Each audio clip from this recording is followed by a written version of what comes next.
किसी भी सनातनी, किसी भी आत्मसम्मान वाले युवा को के सामने कोई और विकल्प नहीं है। हम सबको भारतीय जनता पार्टी ही ज्वाइन करनी चाहिए और जो नहीं है उनसे भी आह्वान करता हूँ कि वो आएँ और बीजेपी से जुड़ें। मैंने बीजेपी एक कार्यकर्ता के तौर पर ज्वाइन की है। मैंने सिर्फ माननीय मुख्यमंत्री जी और अध्यक्ष जी से एक ही बात कही थी कि काम करने की इच्छा है, काम किया है और पूरा आपके पास डेटा है, आपके पास पूरा सर्वे है। पहले आप सिद्धार्थ तिवारी के काम का मूल्यांकन कर लीजिए। अगर वो ठीक लगता है तभी आप मुझे भारतीय जनता पार्टी ज्वाइन कराएं।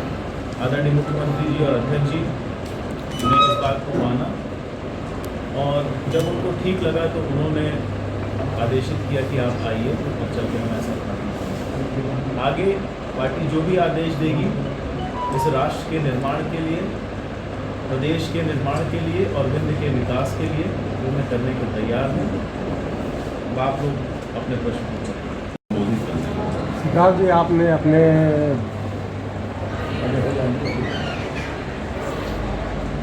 साथियों, आज मेरे जीवन का ये जन्म के बाद शायद सबसे महत्वपूर्ण पल।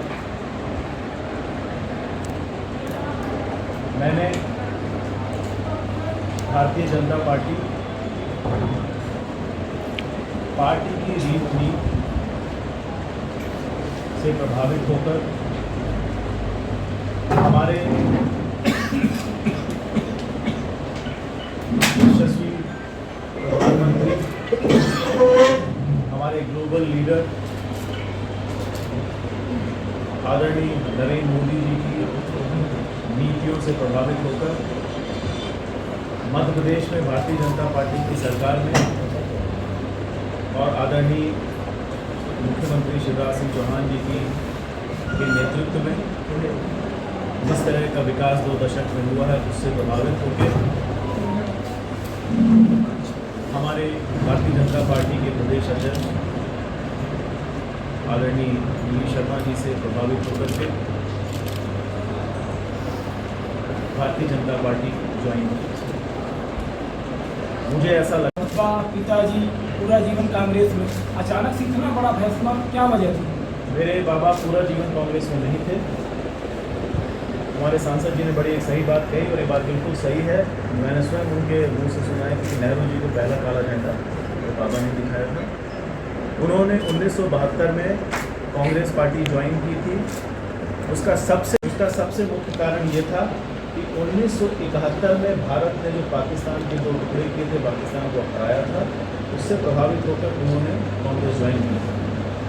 और अगर उसी विचारधारा से आप आज चलें तो एक मजबूत राष्ट्र को बनाने में, पाकिस्तान और चीन के गाल में तमाचा मारने का काम अगर कोई लीडरशिप कर सकती है तो सिर्फ मोदी जी कर सकते हैं। एक मजबूत भारत, विश्व में आज भारत को एक सम्मान से देखा जाता है। मेरे युवा साथी जो पूरे विश्व में काम कर रहे हैं, जब वो बोलते हैं और जब पूरे सम्मान के साथ और पूरे अभिमान के साथ वो भारत का नाम लेते हैं, भगवा पहनते हैं, तो मुझे गर्व होता है कि ऐसे लीडर की पार्टी मैंने ज्वाइन की है। और आज अगर मेरे बाबा भी होते, जिस तरह से कांग्रेस पार्टी में राजनीतिक विरासतों का अपमान करने का जो एक ट्रेंड बना है, उस ट्रेंड से भी मैं आहत हूँ। खासतौर से मध्य प्रदेश में कांग्रेस पार्टी से 2 पिता और उनके पुत्रों की पार्टी बन करके रह गई है और मुझे ऐसा लगता है कि ये एक खटारा गाड़ी है जो बूढ़े ड्राइवर चल रहे हैं। इसके शीर्ष स्थान पर भी परिवारवाद के आरोप लगते आए हैं। आप मध्य प्रदेश में भी परिवारवाद के आरोप लगा रहे हैं। हमहिया में भी परिवारवाद का आरोप लग रहा था, तो अभी तक इतनी देर क्यों हो गई? मैं बहुत पुराना राजनीति में नहीं हूँ, 4 साल ही मुझे आया हूँ। कोई भी किसी भी नतीजे पे पहुँचने में हमें थोड़ा समय लेना चाहिए। मैंने अपने परिवार में ये सोचा है कि किसी की आलोचना सिर्फ करने के लिए नहीं करनी चाहिए। इस कारण से जब मेरी पार्टी जब कांग्रेस पार्टी भारतीय जनता पार्टी की आलोचना करने को कहती, उस आलोचना के पहले मैं चीज़ों को पढ़ना चाहता हूँ और मैंने पढ़ा। और जब मैंने पढ़ाई की, मैंने आरएसएस की पूरी हिस्ट्री पढ़ी, मोदी जी के ऊपर मैंने 10वीं किताब पढ़ी। जब मुझे समझ में आया कि ये गलत चीज़ की आलोचना करने के लिए बोलते हैं, तो मेरी आत्मा नहीं मानी और मैं कांग्रेस से जुड़ा। इतना ही नहीं, अभी एक घटना, 2 घटनाएं हुई हैं। पहली घटना कि एक प्रदेश के मुख्यमंत्री के पुत्र मंच से खड़े होकर सनातन धर्म को गाली देते हैं।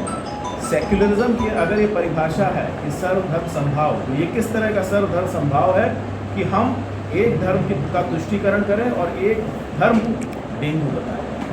मैं इस सेक्युलरिज्म पे भरोसा नहीं करता। त्योथल से आपने दावेदारी की, और जैसा कि हमारे अध्यक्ष जी ने भी बोला था और बाकी लीडर्स ने बोला है कि इंडिया अलायंस की स्थिति ये हो गई है, जिसको अंग्रेजी में वर्ड कहते हैं डेस्परेट। ये इतने डेस्परेट हो गए हैं कि अब जाकर के हमास का सपोर्ट करने को भी तैयार है। मेरी आत्मा इन चीज़ों की गवाही नहीं देती, इसलिए मैंने कांग्रेस छोड़कर के इस बात क्या आश्वासन? राष्ट्रभक्त कोई भी अपने सम्मान की रक्षा करने वाला व्यक्ति कांग्रेस पार्टी में नहीं रहता। आपने कमलनाथ के एक दलाल शब्द का उपयोग किया था कि एक दलाल रहता है उनके साथ, जो कई रहते हैं, पता नहीं आप किसकी बात। नहीं, आपने इंटरव्यू में कहा था कि एक निजी चैनल में कि एक दलाल व्यक्ति उनके साथ रहता है, जो उनकी सरकार में भी 15 महीनों के दौरान जो है खूब उपयोग हुआ है, और स्टिकर बंटवारे में भी उसका बड़ा रोल है। कौन है वो दलाल? एक या दो दलालों की बात नहीं है, पूरे प्रदेश में और खासतौर से विंध्य में कांग्रेस पार्टी और कमलनाथ जी को सिर्फ 2 तरह के लोग पसंद आते हैं, एक सामंत और दूसरे दलाल। आम आदमी की, मेहनत करने वाले आदमी की यहाँ पर कोई कीमत कांग्रेस पार्टी में नहीं। कांग्रेस को आप छोड़ कर आए, क्या संदेश देंगे कांग्रेस को? क्या संदेश देंगे कांग्रेस? कांग्रेस को संदेश ये देंगे कि युवा देश है, युवा को साथ में लेकर चलो। गाड़ी आपकी तो खटारा है, लेकिन अच्छी भी होगी तो बहुत बूढ़ा ड्राइवर तो रात में नहीं चलाना चाहिए। आपके शामिल होते ही बीजेपी में कई लोग इस्तीफे दिए हैं, और इसके साथ ही त्योथल विधायक भी आज शामिल नहीं है इस कार्यक्रम में, क्या वजह मानते हैं?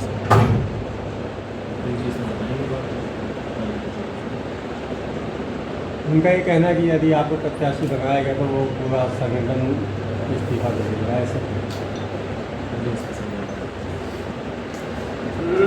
जी आप बता दें ये वजह क्या है कि वो त्योथल विधायक नहीं आए?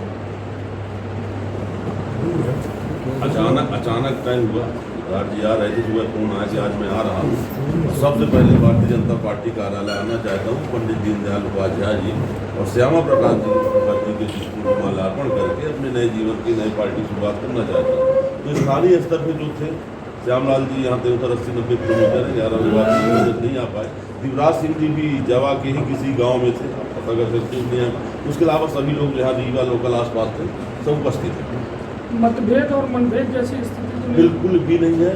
और जो अभी आपने कहा, जो रात में इस्तीफा, वो पूर्णतः फेक है, फर्जी है। हमारे मंडल अध्यक्ष, यहाँ 2 मंडल अध्यक्ष भी आपको नीचे कार्यक्रम में थे, विधानसभा के संयोजक कार्यक्रम में थे, तो वो भी सब फेक है।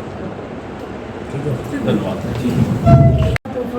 मुझे भारतीय जनता पार्टी के द्वारा सिर्फ एक आश्वासन मिला है, वो आश्वासन मिला है कि इस संस्था से जुड़ो और एक मजबूत राष्ट्र बनाओ, और मैं उसके लिए संकल्पित हूँ और उसके लिए। त्योथल विधानसभा क्षेत्र से आप अपनी पृष्ठभूमि बना रहे थे और कांग्रेस ने वहाँ से आपको नकार दिया, इसलिए आपने भाजपा में कदम रखा है, ऐसा कहा जाता है। एक सियोनी दिल्ली खंबा नोचे वाली बात है। कांग्रेस से मैंने लोकसभा चुनाव लड़ा, अभी तक कोई टिकट नहीं मांगा मुझे। अब चूंकि अभी बात कर रहे हैं इसलिए कह रहा हूँ, मुझे कांग्रेस के व्योमवृत्त नेता प्रदेश में बुलाया, उन्होंने कई बार बुलाया, महासचिव के साथ के माध्यम से बुलाया कि दोनों बैठेंगे, घंटों बातें हुई, हर तरह के प्रलोभन दिए गए। बोले तुम्हें लोकसभा को लड़ना ही है, इतना ही नहीं हमारी सरकार बनने वाली है, हम तुमको कैबिनेट का दर्जा देंगे। और जिस तरह के ठेकेदार लोग और प्रलोभन देते हैं, उस तरह के प्रलोभन मुझे मिले। मैंने उनसे हाथ जोड़ा, मैंने कहा कि मुझे ये सारी चीज़ें नहीं चाहिए।